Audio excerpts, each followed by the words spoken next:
నమస్తే. తెలంగాణలో కొంతమంది కాకీలు ఏ రకమైనటువంటి వ్యవహార శైలితో ఉంటున్నారనేది మనం తరచూ చూస్తున్నాం. అలసత్వం, నిర్లక్ష్యం, అలసత్వం రకరకాలుగా మనం కాకి డ్రెస్ వేసుకుంటే చాలు మనల్ని ఎవడు ఏం చేస్తాడు అనే ధోరణితోనే వారు ఉంటున్నారు.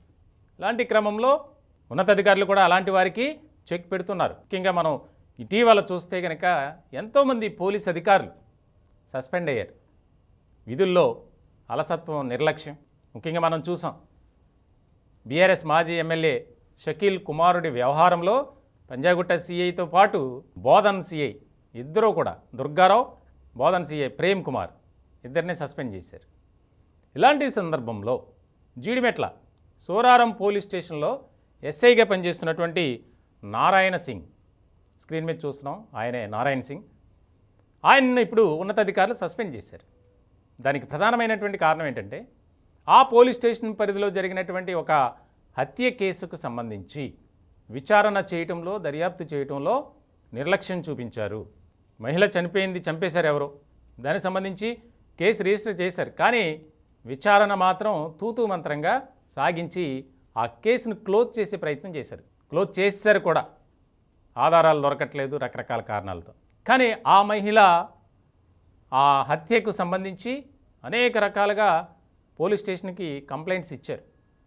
ఫలానా వ్యక్తులు ఈమెని హత్య చేశారు అనేది. ఇలాంటి సందర్భంలో ఆ యొక్క ఎస్ఐ నారాయణ సింగ్ ఎవరైతే ఉన్నారో, నారాయణ సింగ్ని ఇప్పుడు ఉన్నతాధికారులు సస్పెండ్ చేశారు. ముఖ్యంగా మహిళ హత్య కేసుకు సంబంధించి ఒక నిర్లక్ష్యపూరితంగా వ్యవహరించారు. ఎంతోమంది సాక్షులు వచ్చి చెబుతామన్నప్పటికీ ఆ స్టేట్మెంట్స్ కూడా తీసుకోకుండా చాలా అలసత్వం ప్రదర్శించారు అనేది. తెలంగాణ వ్యాప్తంగా ఇటీవల కాలంలో పదుల సంఖ్యలో పోలీస్ అధికారులు సస్పెండ్ అయ్యారు. వారి యొక్క నిర్లక్ష్యం, వారి యొక్క ఏకపక్ష ధోరణి, రకరకాల కారణాలతో. ఇలాంటి సందర్భంలో తాజాగా ఈ ఎస్ఐ కూడా సస్పెండ్ కావడం పోలీస్ వర్గాల్లో ఒక రకమైనటువంటి చర్చ జరుగుతుంది. ఎక్కడా కూడా ఎవరిని వదలట్లా. తప్పు చేస్తే వారిని శిక్షించాలి, చట్టం ఎవరికి అతీతం కాదు, తప్పు చేస్తే ఎవరినైనా కఠినంగా శిక్షించాల్సిందే, ఆ పొజిషన్లో ఎవరున్నా సరే అనేది ఒక రకమైనటువంటి ఆదేశాలు జారీ చేశారు ముఖ్యమంత్రి రేవంత్ రెడ్డి. ఇలాంటి సందర్భంలో గత 10 ఏళ్లలో ఇటువంటి సంఘటనలు ఎన్నో జరిగాయి.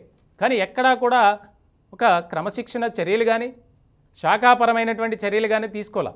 ఎవరికి ఇష్టం వచ్చినట్లు వారు వ్యవహరించడం, చట్టాన్ని తమ పరిధిలోకి లాక్కొని తీసుకొని ఇష్టానుసారంగా బిహేవ్ చేయటం. ఇలాంటి సందర్భంలో ఇది ఒక ముఖ్యమైనటువంటి పరిణామంగా మారింది. ఎస్ఐ ఎప్పుడుదో కేసు అది, కానీ విచారణలో తేలింది ఏంటంటే ఆ యొక్క కేసు విచారణ విషయంలో ఈ ఎస్ఐ నారాయణ సింగ్ చాలా నిర్లక్ష్యంగా వ్యవహరించారు అని సస్పెండ్ చేశారు ఉన్నతాధికారులు.